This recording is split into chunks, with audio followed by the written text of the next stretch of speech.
제16선거구 정승진 후보가 토벤스타비스키 의원에 제기한 청원서 오류 소송이 항소 법원까지 갔지만 결국 법원은 스타비스키 의원의 손을 들어주었습니다. 정승진 뉴욕주 상원 민주당 예비후보가 최근 동성애와 낙태와 관련해 부정적인 발언을 한 것이 16선거구의 최대 이슈로 부상하고 있습니다. 오늘 뉴욕 한인내일협회가 가을 내일시에 관한 기자회견을 열었습니다. 최근 이어진 정부의 규제로 어려움을 겪었던 내일협회는 매년 열어왔던 이 행사를 올해도 변함없이 개최해 본업의 사업에 열중하겠다는 의지를 내비쳤습니다. 뉴욕 중앙일보가 주최하는 제9회 칼리지 페어가 길을 찾아라라는 주제로 노르드 뉴저지 초대교회에서 열립니다. 미국 법원이 한진해운에 대해 파산 보호를 일시적으로 승인함에 따라 한진해운은 당분간 압류 우려 없이 미국 항구에서 선박을 정박시킬 수 있게 됐습니다. 뉴저지주가 뉴저지 내 전 지역 911 응급신고 문자 서비스 기술 도입을 발표했습니다. 시청자 여러분 안녕하십니까? 9월 7일 KBTV 뉴스 투데이를 시작합니다. 민주당 제16선거구 정승진 예비후보가 토벤스타비스키 의원 청원서에 대해 오류 소송을 제기했고 이에 대해 뉴욕주 항소법원의 심리 결과가 오늘 발표되었습니다. 결과부터 말씀드리자면 항소법원은 정승진 예비후보가 제기한 항소심에 기각 결정을 내렸습니다. 윤나리 기자가 취재했습니다. 민주당 제16선거구 정승진 후보가 토벤스타비스키 의원에 제기한 청원서 오류 소송. 항소법원까지 갔지만 결국 법원은 스타비스키 의원의 손을 들었습니다. 지난 7월 15일 정승진 후보는 스타비스키 의원의 유권자 서명 가운데 대부분이 유효하지 않다며 선관위에 심의를 요청했습니다. 8월 2일 선관위는 정 후보의 이의 제기를 각하하고 스타비스키 의원에게 후보 등록 자격을 부여했습니다. 이에 불복한 정 후보는 선관위의 결정에 대해 뉴욕주 법원에 법률 심의를 요청했지만 8월 15일 퀸즈 카운티를 관할하는 티모시 두피시 뉴욕주 법원 판사는 근거가 불충분하다며 선관위의 결정을 유지한다고 판결했습니다. 정 후보는 이 판결이 주 법원 판사와 이들에 관한 임명권을 가진 퀸즈 카운티 민주당 소속인 스타비스키 측 변호사들과의 정치적 담합을 다시 한번 보여주는 예라며 항소 법원에 재심을 요청했고 이에 대한 심리가 어제 시작됐지만 결국 오늘 원심을 유지했습니다.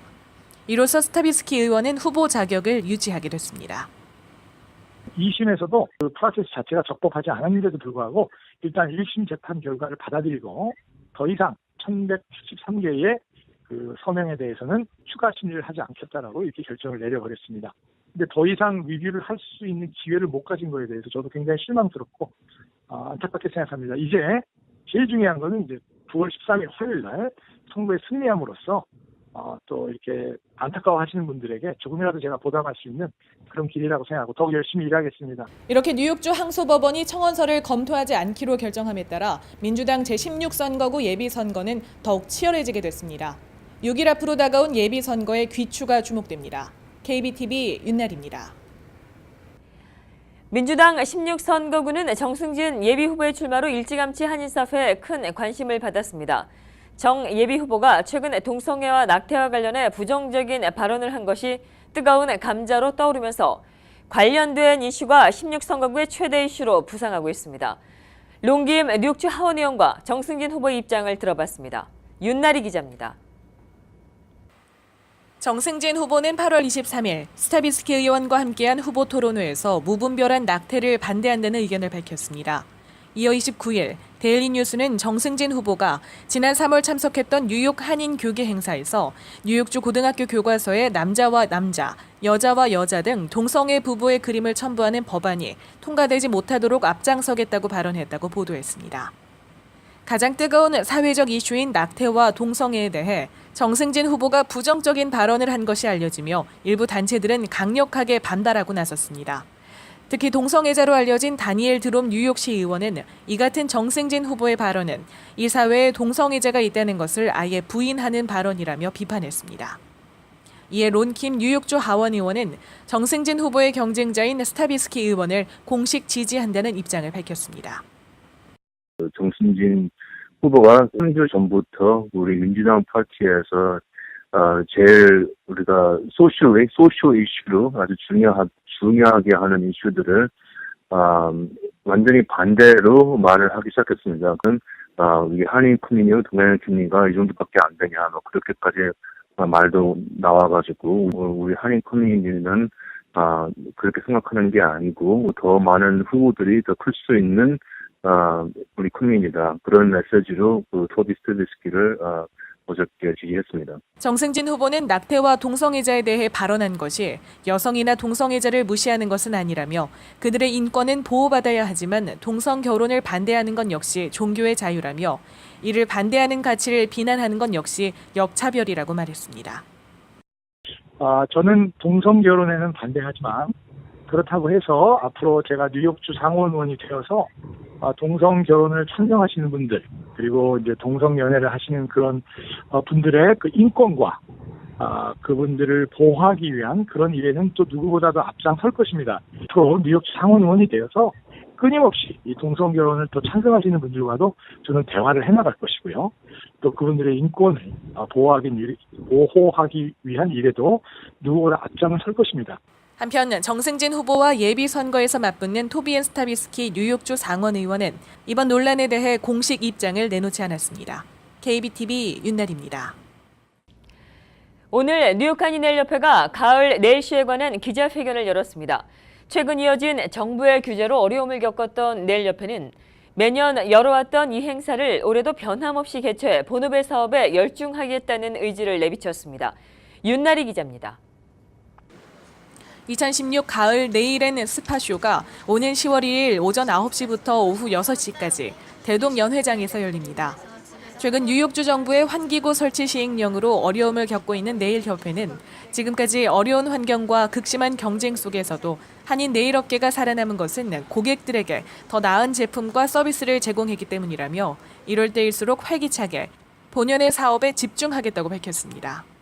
저희 네일업은 여러분도 아시다시피 정부 규제로 인해서 많이 침체되어 있는 것은 사실입니다. 하지만 이 네일업이 저희가 보기에는 침체될 수 없는 그런 네일 산업이라고 생각을 합니다. 그래서 저희가 환경만 바꾸고 또 신제품과 좋은 기술을 항상 개발을 한다면 얼마든지 저희가 충분히 승산이 있는 네일 산업이라고 저희들이 보고 있습니다.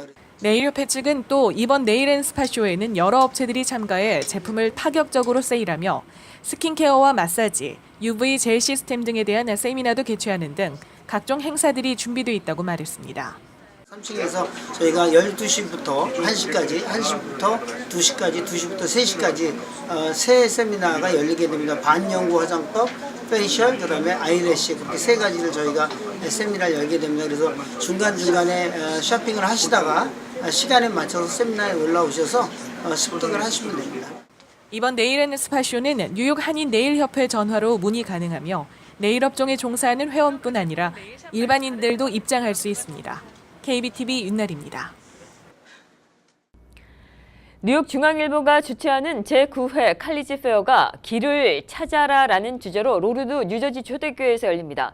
행사에서는 미국과 한국 대학들이 전하는 다양한 대입 정보는 물론 명사들의 강연 등 대학 진학과 관련된 풍성한 정보가 제공됩니다. 보도에 김예은 기자입니다. 올해로 제9회째를 맞는 중앙일보 칼리지 페어가 오는 24일 토요일 노르드에 위치한 뉴저지 초대교회에서 열립니다. 이번 대학 박람회는 길을 찾아라란 주제로 개최됩니다. 올해는 기조연설자로 명문 아이비리그대 합격생을 다수 배출한 뉴욕주 웨스트체스터 카운티 윌터 파나스 고등학교 이기동 교장이 명문대 진학을 위한 성공적인 고교 생활이란 제목으로 강연합니다. 또 대입 컨설팅 전문 업체인 모닝사이드 에듀케이션 서비스가 효과적인 대학 입학 전략과 선착순 신청자들을 대상으로 대학 입학 전략 수립, 에세이 작성에 관한 1:1 상담도 제공합니다. 더불어 게스트 스피커로 초대된 글로벌 로펌 화이앤케이스의 파트너 공창도 변호사와 마운트 사이나이 의대 서현석 교수가 나서 로스쿨과 의대 진학을 염두에 둔 학생들을 위한 강연도 제공합니다. 이 밖에도 학자금 전문가인 노중건 교육과 미래 대표가 학부모들의 학비 고민을 덜어드릴 예정이며 드림액트 아카데미 폴 정원장이 새롭게 바뀐 SAT 설명회를 진행합니다. 각 부스에선 미국과 한국 대학들이 제공하는 대입 정보와 아이비리그에 재학 중인 한인 대학생들이 자신만의 학습법과 캠퍼스 생활을 전수합니다. 또 이번에 처음으로 중학생들을 위한 특수 목적고 입시 설명회도 열리며 설명회는 버겐 아카데미와 버겐 테크 등으로 이루어진 버겐 카운티 테크니컬 스쿨 학군 제이슨 킴 교육의원이 특목고들의 학생 선발 기준과 프로그램 등을 소개합니다. KBTV 김예은입니다. 미 법원이 한진해운에 대해 파산 보호를 일시적으로 승인함에 따라 한진해운은 당분간 압류 우려 없이 미국 항구에 선박을 정박시킬 수 있게 됐습니다. 6일 뉴저지 뉴요크 소재 파산 법원의 존 샤우드 판사는 지난 2일 한진해운이 제기한 파산 보호 신청을 일시적으로 받아들였습니다. 이번 법원의 결정에 따라 한진해운 채권자들은 당분간 한진해운의 미국 내 자산을 압류하지 못하며 다른 법적 절차도 진행하지 못합니다. 뉴저지주가 뉴저지 내 전 지역 911 응급신고 문자 서비스 기술 도입을 발표했습니다. 김예은 기자가 보도합니다. 뉴저지주가 911 응급신고 서비스를 문자 메시지로도 가능케 할 방침입니다. 오늘 뉴저지 러커스 대학교에서 크리스티포 포리노 뉴저지 법무장관과 그 측근들이 새 기술 도입을 알렸습니다. 따라서 뉴저지 주민들은 911로 응급신고 전화 또는 응급신고 문자를 보내 도움을 요청할 수 있게 됐습니다. 지난 7월 앤드류 쿠오모 뉴욕주 지사도 뉴요커들이 긴급 상황 시 이용할 수 있는 911 문자 서비스 시행을 촉구하겠다고 밝힌 바 있습니다. 이는 지난 6월 올랜도 펄스 클럽 총기 난사 사건 이후 911 문자 서비스 필요성이 화두에 올랐기 때문입니다. 한편 오늘 발표돼 시행을 앞둔 뉴저지 전 지역 911 문자 서비스 기술 도입이 청각장애 후 또는 신고 전화를 할 수 없는 상황에 놓인 주민들에게 큰 도움이 될 것으로 전망됩니다. KBTV 김예은입니다. 뉴저지 팰리세이스 파크타운에 설치된 신형 미터기의 주차 시간은 최대 2시간입니다. 최근 이 지역에 설치가 된 주차 미터기 주차 시간 규정 때문에 지역 주민들의 불편이 가중되고 있습니다. 당초 이곳의 주차 시간은 2시간에 추가해 2시간을 더 할 수 있어 최대 4시간을 주차할 수 있었습니다. 하지만 이제는 2시간 후에 연이어 주차할 수가 없습니다. 뉴욕시 보건국이 7일 밤 10시부터 다음 날인 8일 오전 6시 사이에 방역 작업을 실시합니다. 만일 비가 올 경우에 이 작업은 8일 저녁까지 진행됩니다. 이번 방역은 지카나 웨스트나일 바이러스 등 모기로 인해 발생하는 질병 확산을 예방하기 위해 열리는 것으로 베이사이드, 프레시메도우 등 한인 밀집 지역을 포함해 실시됩니다. 보건국은 호흡기 질환이 있는 경우 방역 시간 동안 실내에 머물러 줄 것과 밖에 놔둔 장비 등은 세척한 후에 사용해 줄 것 등을 당부했습니다.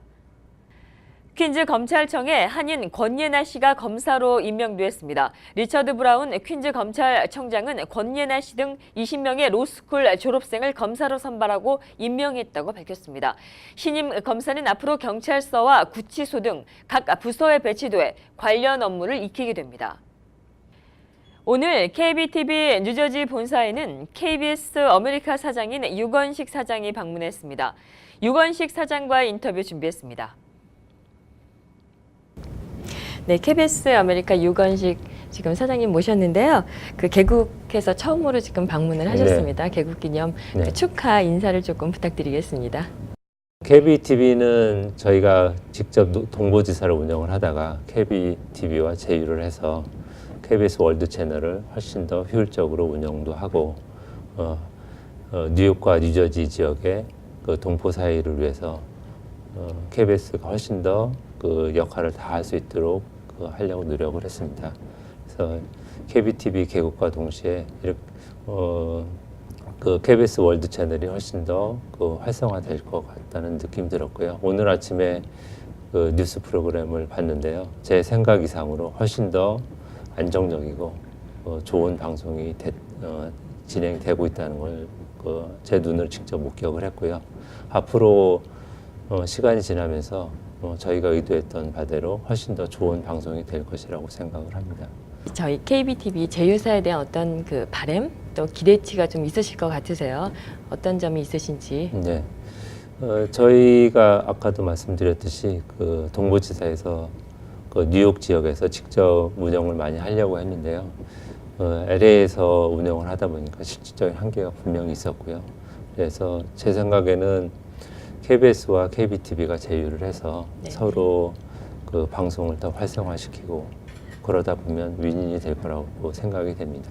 KBTV가 그 뉴욕 지역에서 KBS와 제휴를 해서 방송도 활성화시키고 좀 더 이제 그 부대 사업이라든가 공익 사업들을 활성화시킨다면 저희가 가장 바람직하게 생각하는 KBTV의 모습이 아닐까 생각이 됩니다.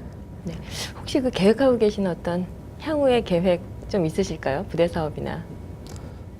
지금 제가 이제 부임을 해서 뭐 LA 지역에서는 소아암 돕기 골프대회를 했어요.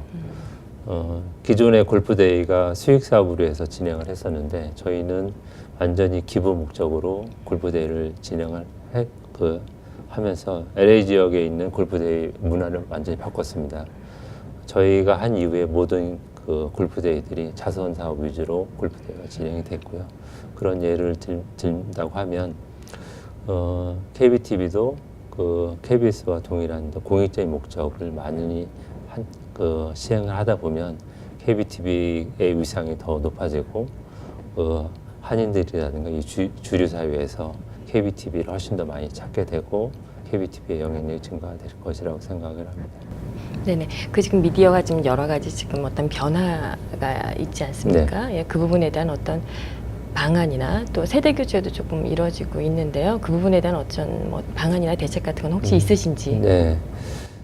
갈수록 방송의 영향력이 떨어진다고 얘기를 많이 하는데요. 제가 봐서는 그거 일정 정도 사실이지만 일정 정도는 어떻게 노력을 하냐에 따라서 방송의 영향력을 계속 가져간다고 생각이 됩니다. 방송에서 만들어지는 콘텐츠의 힘이 강할수록 그게 인터넷으로 가게 되고 모바일로 가게 되고 이렇게 된다고 생각하기 때문에요. KBT가 좋은 그 양질의 콘텐츠만 만든다고 하면 계속 그 방송의 힘은 영원할 것이라고 생각을 합니다. 네네. 그 시청자분들께 한 말씀 좀 해주시죠. 예. 인사를 드리게서 되게 반갑고요.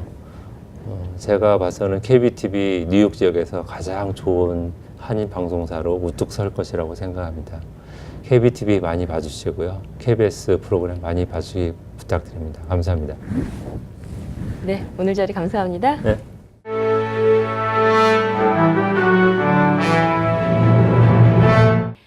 사건과 사고입니다. 오늘 아침 뉴저지와 뉴욕을 오가면서 출퇴근을 하시는 분들 평소보다 더 막히는 교통 흐름을 느끼셨을 겁니다. 오늘 아침 뉴저지 루트 3에서 차량 2대가 부딪혀 최소 2명이 다치는 교통사고가 있었습니다. 경찰의 최초로 접수가 된 리포트에 따르면 오늘 아침 7시 15분쯤 해켄셋강 다리를 지나던 한 차량이 마주오던 차량을 정면으로 들이받으면서 사고가 발생했습니다. 두 사람은 모두 병원으로 이송된 상태입니다. 이 사고로 도로의 4차선 중에 3차선이 통행이 금지돼 근처의 링컨 터널의 교통 흐름에도 영향을 끼치면서 극심한 교통 혼잡을 빚었습니다. 뉴저지 엘무드 파크에서 화재가 발생해 한 명이 사망했습니다. 어젯밤 11시 30분 밀러 애비뉴에 위치한 한 주택에서 갑자기 화재가 발생해 이 집에 살고 있던 25살 여성이 실종됐습니다. 소방관들이 수색에 나서 2층에서 한 시신을 수습했지만 실종된 여성인지는 아직까지 확인되지 않았습니다. 버겐 카운티 소방당국은 현재 화재의 원인을 조사하고 있습니다. 뉴욕시경이 브루클린에서 발생한 총격 난사와 절도 사건에 연루가 된 3명의 남성을 쫓고 있습니다. 이 사건은 지난 9월 3일 브루클린 선셋파크에서 일어났으며 감시 카메라 영상 속의 3명의 용의자는 회색 BMW 차에 앉아있는 2명의 남자에게 접근해 총으로 위협, 이들의 금목걸이를 강탈했습니다. 피해자 중에 한 남성이 이들 용의자들을 저지하려고 하자 용의자는 피해자의 다리에 총을 난사하고 그대로 달아났습니다. 경찰은 이 3명의 용의자들이 20세에서 25살 사이의 청년들로 보고 있습니다. 뉴욕시경이 퀸즈 빨래방 연쇄 무장 절도 용의자 2명을 추적 중에 있습니다. 경찰에 따르면 이들은 베이 32가 인근 비치 채널 드라이브에 위치한 한 빨래방을 2번이나 절도한 뒤 도주했습니다. 첫 번째 절도는 7월 28일 자정 직후에 2명의 용의자가 49살 여성에게 다가가 총으로 위협한 뒤 $320가량의 현금을 갈취해 달아났습니다. 두 번째 절도는 9월 3일 새벽 3시경 얼굴을 가린 용의자 남성이 53살의 남성에게 총을 꺼내며 다가가 $200가량의 현금을 훔쳐 도주했습니다. 경찰은 두 번째 절도 시 빨래방 내에 감시 카메라 영상이 잡힌 용의자를 공개 수배했습니다. 뉴저지에서 차가 아닌 배로 사람을 튀고 달아나는 뺑소니 사고가 있었습니다. 이 사건은 노동절인 지난 월요일 밤 8시 30분에 일어났는데 아직 용의자를 찾지 못해 경찰이 공개 수배에 나섰습니다.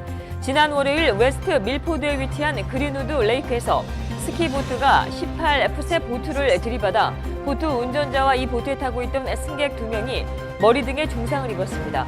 이들은 심각한 상태로 여전히 의식을 찾지 못하는 것으로 전해졌습니다. 또 부상을 입은 2명의 여성은 생명에는 지장이 없지만 여전히 병원에서 치료 중에 있습니다. 이들을 들이받은 스키보트 운전자는 사고 직후에 달아났으며 경찰은 근처 호수를 수색하는 등 용의자를 찾아 나섰지만 아직까지 잡지 못한 상황입니다. 계속해서 한인 사회와 미국 사회 해외 단신 전해드립니다.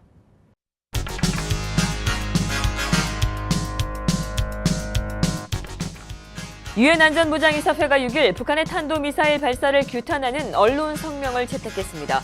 안보리에 관련 성명을 낸 것은 올해 들어서만 9번째입니다. 이 성명은 지난 5일 북한의 탄도미사일 발사가 안보리 결의안을 심각하게 위반한 것이라며 강하게 비판했고 북한이 핵실험을 포함한 추가 도발을 자제하고 안보리 결의안을 부여하는 의무를 준수하라고 촉구하고 있습니다. 뉴저지 뉴욕 리버티 국제공항과 쿠바 아바나를 연결하는 항공기 운항이 시작됩니다.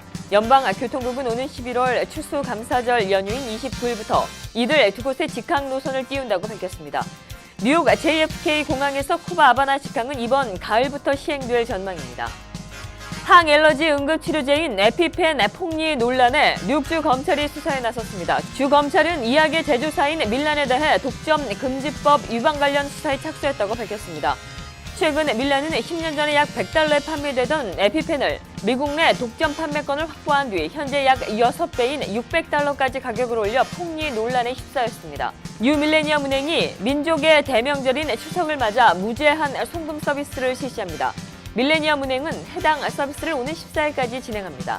서비스 대상은 개인 계좌 고객이며 대상 국가는 한국을 비롯해 중국과 일본, 베트남, 홍콩 등입니다. 오는 11일 뉴저지주 애틀랜틱 시티에서 2017년 미스 아메리카가 열립니다. 특히 이 무대는 미국 역사상 처음으로 커밍아웃한 동성애자가 본선에 진출해 화제를 모으고 있습니다. 대회에 앞서 자신이 레즈비언임을 공개한 에린 오플레어티는 미스 미주리로 선발됐습니다. 50개 주에서 출전하는 미스 아메리카는 어제 예선 마지막을 치러 최종 본선 진출자가 가려졌으며 오는 11일 2017년 미스 아메리카 자리를 두고 치열한 경쟁을 펼치게 됩니다. 버려진 변기가 굴 양식장으로 변신합니다. 뉴욕시가 재활용 변기에서 굴을 양식하는 프로젝트를 공개했는데 10억 굴 프로젝트라고 불리는 이 프로젝트는 뉴욕 자메이카만 습지에 버려진 변기로 굴 양식장을 만드는 겁니다. 변기 5,000개에 굴 5만 개가 서식하게 되며 양식장 설치 비용은 $100만 이를 것으로 예상됩니다. 이번 프로젝트는 자메이카만 습지의 수질 개선을 위해 고안됐습니다. 이 습지는 미동부의 중요한 철새 도래지이자 태풍을 막아주는 역할을 하는데 최근 수질 오염으로 몸살을 앓고 있으며 습지 면적도 점차 줄어들고 있는 실정입니다. 이에 뉴욕시 정부는 수질 정화 기능이 뛰어난 굴을 양식해 해양 생태계를 회복시키고 습지와 해안선 침식을 막는다는 계획입니다. 뉴욕 뉴저지 항만청이 원월드 트레이더 센터 건물을 매각을 고려하고 있다고 말했습니다. 현재 $38억 상당인 이 건물은 3분의 1가량이 임대되지 않아 비어있으며 작년 수입이 $1,300만 집계돼 투자 수익률 0.35%에 그쳤습니다. 이는 물가 상승률에도 미치지 못하는 수치로 뉴욕 뉴저지 항만청이 트레이드 건물센터 소유가 더 이상 이득이 되지 않는다고 보고 이를 매각해 현금화하기로 한 것으로 보입니다. 항만청은 내년 안에 최대 $50억 건물을 내놓을 것이라고 발표했으며 이 계획이 성사되면 미국 내 최고 건물 매매가로 기록될 전망입니다. 세계 최대 동영상 사이트 유튜브가 자체 드라마와 영화 제작에 나섰습니다. 현재 유튜브는 유료 프리미엄 서비스인 유튜브 레드를 통해 지난달 24일부터 드라마 미니 시리즈인 싱글 바이 30을 내보내고 있습니다. 이에 대해 LA타임즈는 유튜브의 변신은 넷플릭스, 훌루 등 전통 미디어인 케이블 TV를 빠르게 대체하고 있는 상황에서 아마추어 동영상이나 음악 서비스로는 성장의 한계를 인식했기 때문으로 보인다고 풀이했습니다. 계속해서 환율과 증시 이어집니다.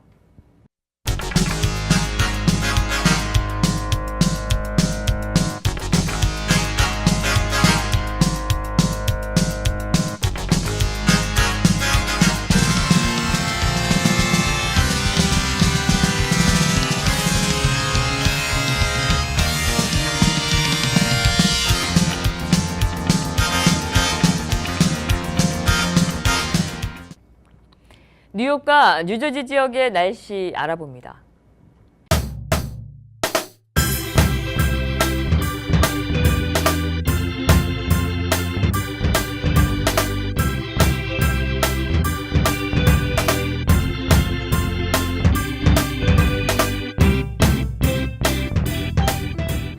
어제까지 해안가에 내려졌던 태풍 헐민주의보는 완전히 해제됐습니다. 오늘도 초가을 날씨 이어졌는데요. 내일 한낮에는 다소 덥겠습니다. 내일 부분적으로 구름 낀 가운데 저녁 시간대까지 덥고 습하겠습니다. 늦은 저녁 곳에 따라 천둥 번개 가능성 있겠습니다. 이날 낮 최고 기온 화씨 90도, 섭씨 33도, 밤 최저 기온 화씨 79도, 섭씨 26도 되겠습니다. 9일 금요일은 화창하고 청명한 하늘 보실 수 있겠습니다. 이날 한낮 최고 기온 이맘때 평년 기온보다 최고 높은 화씨 94도, 섭씨 35도까지 오르겠습니다. 밤 최저 기온은 화씨 74도, 섭씨 23도 되겠습니다. 10일 토요일은 맑고 흐리기를 반복하겠습니다. 이처럼 대기 불안정으로 밤에는 천둥 번개를 동반한 소나기 내릴 가능성 있겠습니다. 낮 최고 기온 화씨 86도, 섭씨 30도, 밤 최저 기온 화씨 76도, 섭씨 25도 되겠습니다. 11일 일요일은 부분적으로 낀 구름이 오후에 소나기를 몰고 올 수 있겠습니다. 이후 늦은 오후 하늘이 점차 갤 것으로 보입니다. 이날 낮 최고 기온 화씨 85도, 섭씨 30도, 밤 최저 기온 화씨 67도, 섭씨 19도가 되겠습니다. 내일 아침 기온 화씨 75도로 선선하지만 한낮 기온 90도까지 올라 시시각각 기온 변화에 컨디션 관리 잘 하셔야겠습니다. 날씨였습니다. 이상으로 9월 7일 보내드린 KBTV 뉴스투데이를 모두 마치겠습니다. KBTV 뉴스투데이는 시간대를 옮겨 오전 7시 반에 재방송됩니다. 시청해주신 여러분 고맙습니다.